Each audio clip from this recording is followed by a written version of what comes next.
short daf. Okay, let's just okay. Here we are, daf Be'ez Hashem daf Chaf Hey in Masechta Chagigah. That's daf Chaf Hey, and we're beginning Chaf Dalet Amud Beis by the Mishnah. Okay, Chaf Dalet Amud Beis. I'm going to make it large. The Mishnah begins. We discussed how Kachim has more stringencies than Truma. Here we're discussing a very sensitive topic. Why is it sensitive? Because we're dealing with Amaratzim. Amaratzim are people, the good Jews, but they don't know anything about Torah. So you can't trust them on Hechsher, right? And saying something is kosher. And you also can't trust them if they say something is tahar. So the Mishnah is going to describe here that when it comes to donating to the Beis HaMikdash, Kachim, let's say they're donating oil or wine, we always have to trust them. So if an Amaretz comes to the Beis HaMikdash and say that my stuff is tahar, we believe him. But if he goes to a Kohen and says, my truma, you could eat it. I'm giving you, Mr. Kohen, the Orthodox Kohen. He gives him truma, he can't eat it because we don't trust him. Only certain times of the year we trust him. So let's read the Mishnah. Truma Shebe Yehuda. Truma is more strict. We're going to discuss this word Yehuda in a minute, but Yehuda usually means in Jerusalem, Truma has a stringency. Then Kachim. Why? Because by Kachim, Nemonim, this is by Kachim, Nemonim al Taharis Yain V'Shem and Kol Yom Shana. Anytime throughout the year, if a Kohen walks into the Beis HaMikdash and says, I am donating wine or oil, we believe his Tahara. Okay? Hi, Lewis. We just began the Mishnah, Chaf Dalet Amud Beis. So anytime a Kohen walks in and says, accept my oil, we have to accept it because otherwise, remember what the Gemara said before. If you don't accept him, you say he's treif, then people are going to build their own Beis HaMikdash. But when it comes to times of the season that they press the wine and oil, let's say they press wine and oil in May and June of the year, then af al hatruma, then you would believe him. Af al hatruma, on truma you would also believe him, because the kohen, you have to believe the kohen, because if the kohen can never accept truma from an Amaretz, then he'll lose all this money. So if the Amaretz walks over to the kohen and says, here's my truma, it's tahar, you have to believe him, but only b'shas hagitim v'habadim, only during the season that you're pressing the oil and the wine, where when he's pressing the oil and the wine, if he had a question, he was going to ask the rabbi what to do. He's going to ask the rabbi what to do. So then we trust him. I want to point out, very important, when the Amaretz comes to the kohen with the truma, if he has the oil and the wine in a flask, he dumps it, he pours it out and gives it to the kohen. The kohen should give him back his flask because the flask itself remains tamei. We don't trust him on the flask. But when he donates the oil and the wine to the Beis HaMikdash, so there it would be funny to take the oil and the wine and tell him your flask is tamei. So if he donates the flask too, we say it's tahar and that's it. We trust him 100%. Now, Avru Hagitim Svahabadim, let's say the season passed of the wine and the oil and the pressing. There's no more season anymore. And the Amaretz brought a barrel of wine of Trima to the Kohen. The Kohen shouldn't trust him. You shouldn't trust him. Why? You shouldn't accept it because it's Truma Tameya. Okay? Aval, but we could tell the Amaretz, keep it in your house, and next year give it to the Kohen during the May-June season of the pressing. We tell the Amaretz, take it home and leave it for next year. And then you can give it to the Kohen. But if the Amaretz said to the Kohen that I have a flask of wine here, 80% of this flask is truma and 20% is kachim. So Frashti l'soicha revias kodesh, that part of this flask of wine has a quarter of it is kodesh, right? Neman, then he's believed even for truma all year round. Why? Because since you believe him on the wine that's in the flask that he designated for kachim for the Beis Hamikdash, you believe him on the stuff for the kohen that he's going to give to the kohen. It's called a migoy. The Mishnah continues. Kade yayin v'kade shemen. We go to Daf Chof Hey. Hamdu ma'ois. The pitchers of the oil and wine. Now I'm going to tell you the Maskonas HaGemara. If a guy has a bunch of oil and wine, he's pressing and he has a bunch of oil and wine, and he says, some of it I'm going to make chulin, I'm going to keep for myself. Some of these oil and wine I'm going to give to the kohen, and some of them I'm going to give to kachim. So then, even on the barrel of wine, even on the flasks that he's going to give to the kohen, he's believed. Again, the same idea. Since he's believed on the part that he's going to give to the Beis Hamikdash, so then all the flax become permissible to use even for the kohen. But he's only trusted during the season, because since he didn't call it kachim, he's thinking about making it kachim, so he's only believed during the season. And the even before the season starts, 70 days before, where people start preparing things, b'tahara, he is believed. He's believed, but he's only during the seasons because he didn't actually call it kachim. But the maila is that even the flasks he would be allowed to give to the kohen. Okay, let's go back into the Mishnah. The Gemara asks a question. You told me that a kohen, if a yid, let's say an Amoritz yid who lives in Jerusalem, comes to the Beis Hamikdash with wine and oil, we accept it from him, right? But if he lives in Tveria or Tzfas or Maron, we don't believe him. What's the problem? Yehuda en, only if he lives in the south. Yehuda means the south. That's where Shevet Yehuda had in. That's when you trust him. Uva Galil loy, but if he lived in Tveria, not. Why? My Tama. Why can't a guy from Tveria or Tzvas bring wine and oil, even if he's an Amoritz? Why can't he donate wine and oil to the Beis Hamikdash? So the Gemara answers a fascinating thing. Amar Rav Shlokish, the Pnei Sheritzuas Shakusim Mafsekes Beinehem, because there's a piece of land coming from Tveria that belonged to the Samaritans. They're goyim. That land has a din of Eretz Amim. That's like that's not considered Israel, or it has a tumah in that land because the goyim own that land. It became Samaritans. Let me show it to you on the picture. That's why you have Zoom. Here, a guy lives in Tveria, he'll have to pass the Eretz Hakusim over here to get to Yerushalayim. This Eretz Hakusim is a din like New York. If you go to New York, when you come, the Chachamim made a gezerah that anytime you leave Israel, you have a tumah smeis on you. Therefore, you become tameh, and you actually have to have the sprinkling of the paraduma. So since the people in Tveria have to pass through this land of Kusim to get to Yerushalayim, we don't trust them. And therefore, we can't allow them to bring wine and oil. Back into the Gemara. So the Gemara asked, "V'nesev b'shida teva migdal."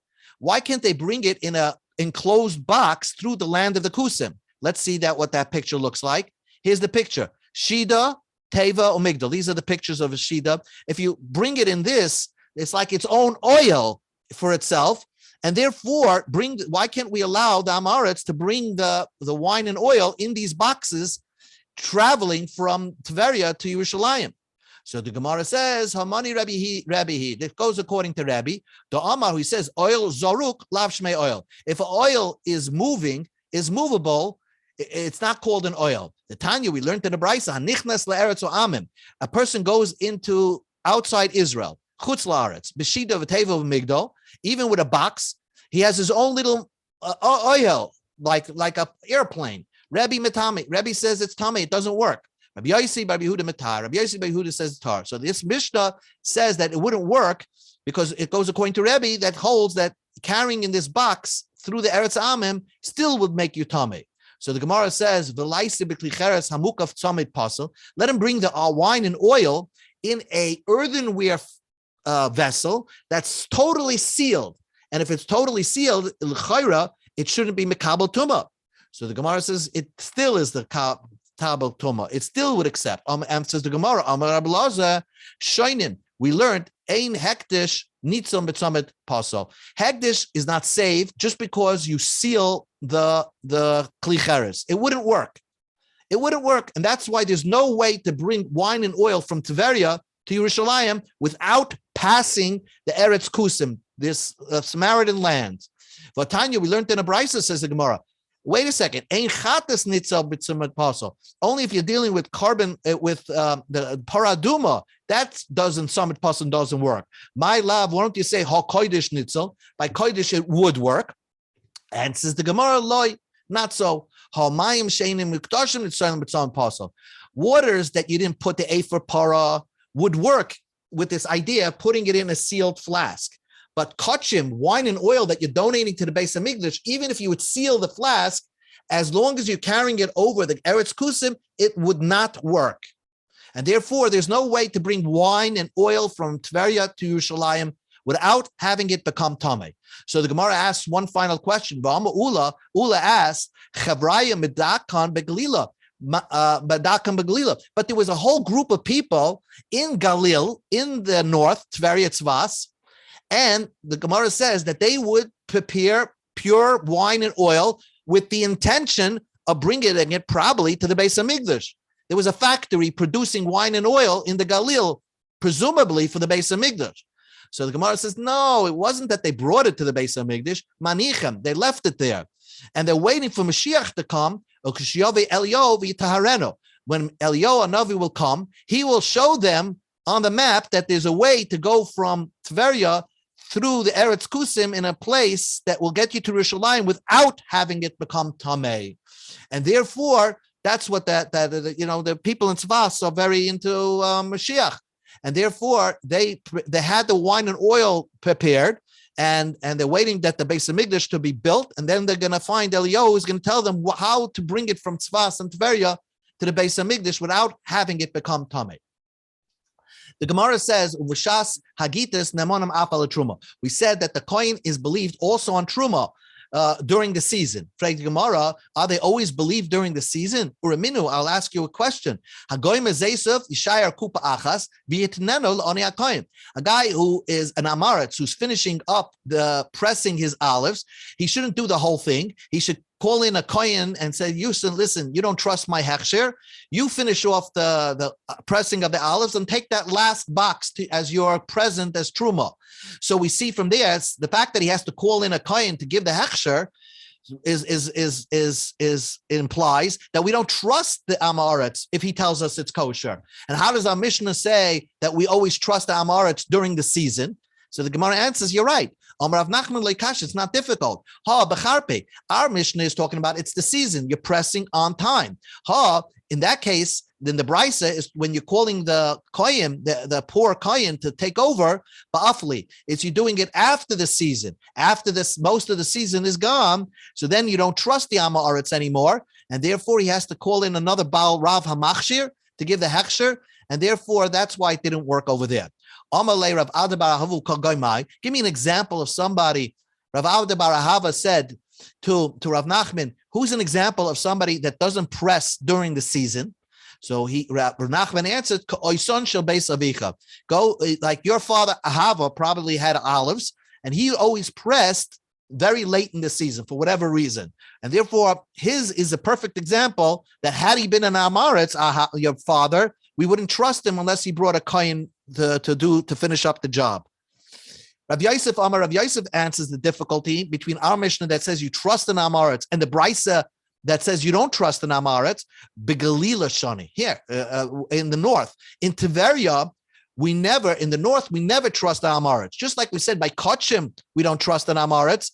By even when it comes to Truma, we wouldn't trust an Amaretz, even in the north. I mean, we're afraid that maybe he's going to carry it over the Eretz Kusim. Maybe he's going to try to bring it to a kohen that he knows in Jerusalem. So the Gemara says that's not true. Abai said, Eber Hayadim Bagalil, the across the Jordan and the north, Harei Hen Yehuda, they have a din like Jerusalem itself. Namonim, Amaretz is always believed to give it to a kohen, al yayim b'shas yayim. He's believed to give wine to say that it's tahar during the season of pressing grapes, bal shemen on oil, b'shas shemen when it's the time to press olives. He's not believed on the wine when it's you're supposed to press oil. He's not believed on the oil when the season is for grapes. In other words, he's always believed on the season, even in the north. So we see by Truma, you're always believed in the north. And therefore, a Kohen is always believed. So you can't say in the north, he's never believed. He's always believed during the season time. Ella says the Gemara, you have to answer the difficulty like the first teretz of Rav Nachman. The way to answer the difficulty between our Brisa and the Mishnah is that our Mishnah is talking about during the season. You believe on Amaretz. And that Brisa is talking when you're doing late in the season, you don't believe the Amaretz. The Mishnah said, if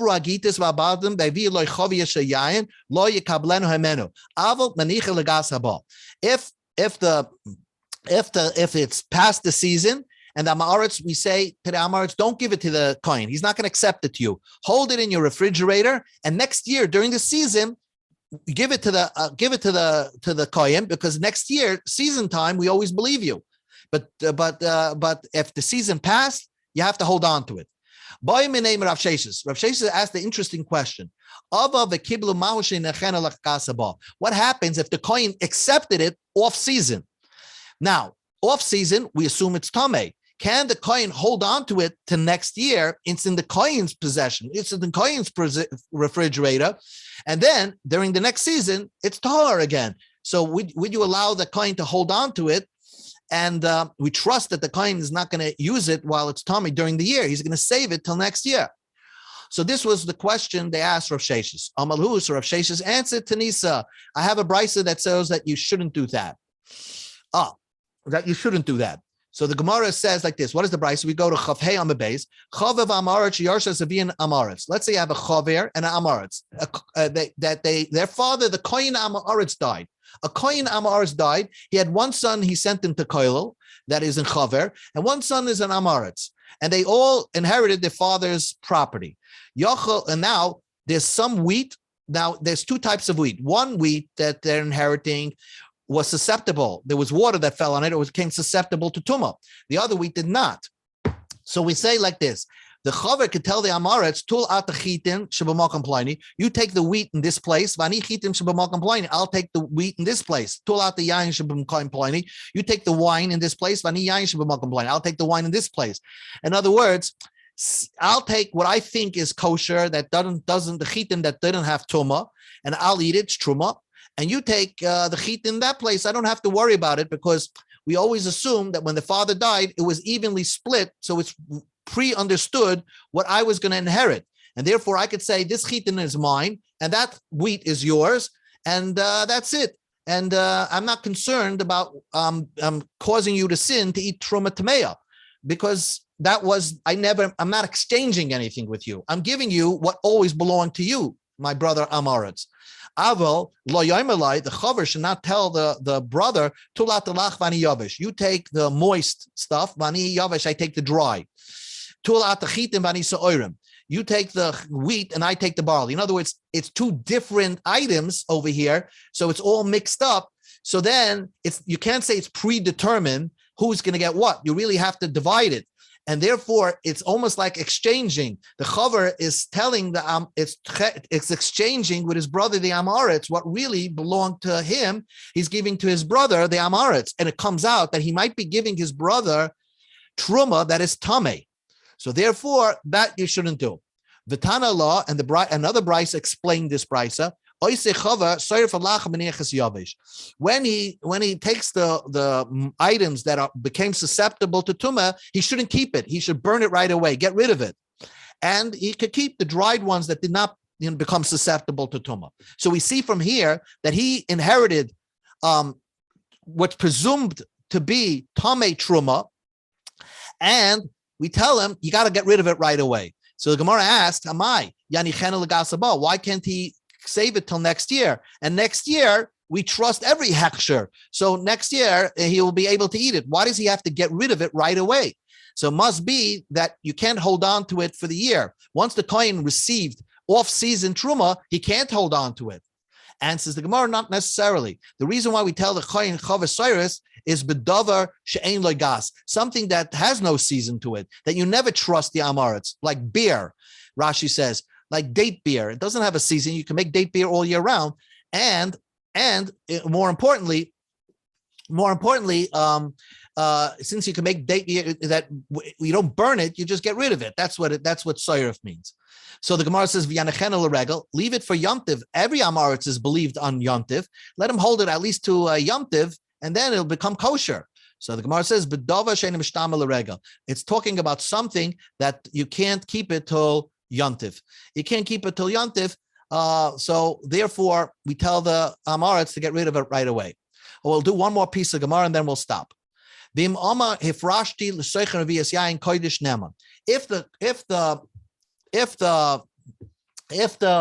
kohen said that I have 80% of this jug is truma, 20% is kodesh, since he's believed on the kodesh that it's kosher and it's tahar, he's believed also on the truma all year round.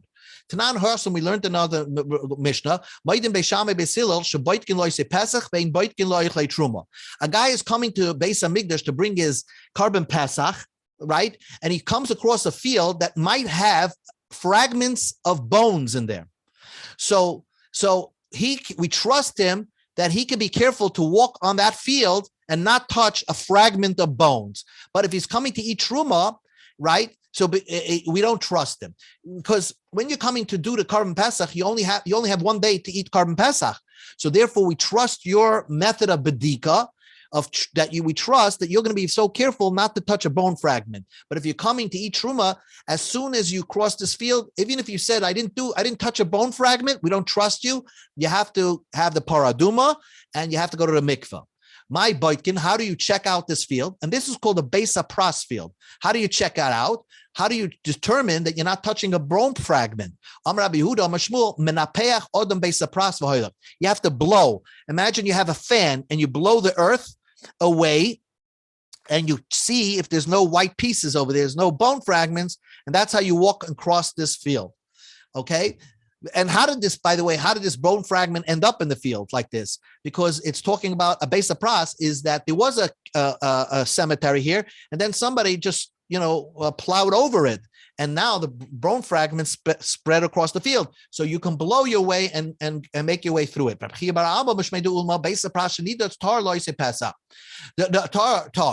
If people just trampled on it, so then even if you don't blow, you can assume you crush the bones into less than the size of a barley size. So it wouldn't be metama anyway. Those are the two methods how to cross a Beis Pras, a field that you think that there might be both bone fragments there. So if you're coming to do your carbon Pesach, we trust you, and Chazal said that you're not tamei and you could go to the Beis Hamikdash and bring your carbon Pesach. If you're going to eat truma, the Chachamim made a gzeira that we don't trust you, and therefore you would have to wait 7 days before you could eat truma. Now the question is, what happens? The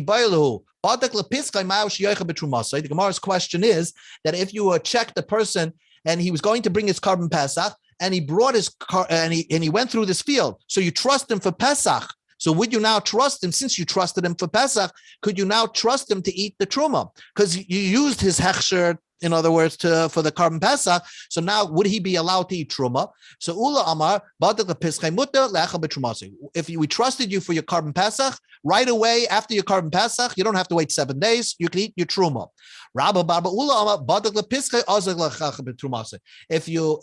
If you check your carbon Pesach, you're not allowed to eat your truma. So it concludes the Gemara. Don't argue with Ula, because Ula makes perfect sense, because that's our Mishnah. The Tanan Kavase, we learned that way in the Mishnah. If